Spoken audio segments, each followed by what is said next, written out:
जैसा कि हम सभी को पता है कि बीपीएससी 3.0 का फॉर्म फिल करना स्टार्ट हो चुका है, लेकिन कल तक के अपडेट से ये पता चलता है कि सिर्फ 2 लाख ही फॉर्म अभी तक अप्लाई किए गए हैं। और इसके पीछे कुछ रीजन सामने आए हैं, और सबसे बड़ा रीजन है कि बहुत सारे ऐसे बच्चे हैं जो वेट कर रहे हैं कि वैकेंसी क्लियर की जाए, और वेबसाइट पे देखने को ये अभी तक बिल्कुल भी नहीं मिल पाया, किसी भी क्लास का वैकेंसी क्लियर नहीं करा है। और कुछ स्टूडेंट्स इस वजह से भी नहीं फिल कर रहे हैं क्योंकि उनका जो सीटेट एग्जाम दिए हैं और उसमें से उनका सर्टिफिकेट अभी तक नहीं आया है, और इस फॉर्म में application with certificate everything upload करने हैं, और estate appearing student form fill up कर नहीं सकते।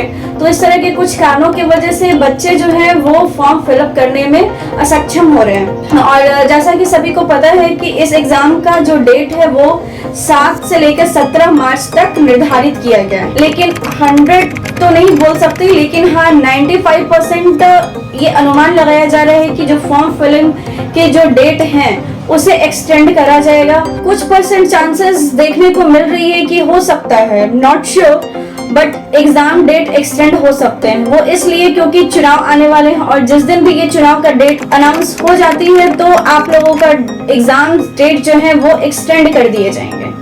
तो इससे आपको डरने की बिल्कुल भी जरूरत नहीं है। आप अपने एग्जाम्स के प्रिपरेशन बहुत अच्छे तरह से कीजिए। मैं सजेस्ट ये करना चाहती हूँ कि आप लोग ये माइंड में लेके बिल्कुल भी नहीं चलो कि जब वेबसाइट पे अपलोड किए जाएंगे वैकेंसीज डिटेल तभी मैं फॉर्म फिलअप करूंगा। आप इस चीज को साइड में रख दो। आपको फॉर्म फिलअप करने हैं, आप एलिजिबिलिटी क्राइटेरिया को फुलफिल करते हो तो आप निश्चिंत होकर आप इस फॉर्म को फिलअप करो और अपने प्रिपरेशन को एक नई दिशा दो, और प्रिपरेशन पे 100% फोकस करो ताकि इस बार जो बीपीएससी 3.0 होने वाला है एग्जाम, आप उसमें सफल हो जाओ। आप सभी को ये भी पता होगा कि बीपीएससी ने 3 अटेम्प्ट में ही एग्जाम्स क्लियर करने को आदेश दिया है। अब तक नए आदेश जारी नहीं किए गए हैं, तो आप इस बात को भी ध्यान में रखकर अभी चलना कि आपका जो अटेम्प्ट है, अगर आपने 2 बार एग्जाम्स दे चुके हैं तो ये आपका 3rd एंड लास्ट अटेम्प्ट है बीपीएससी में एग्जाम बैठने का।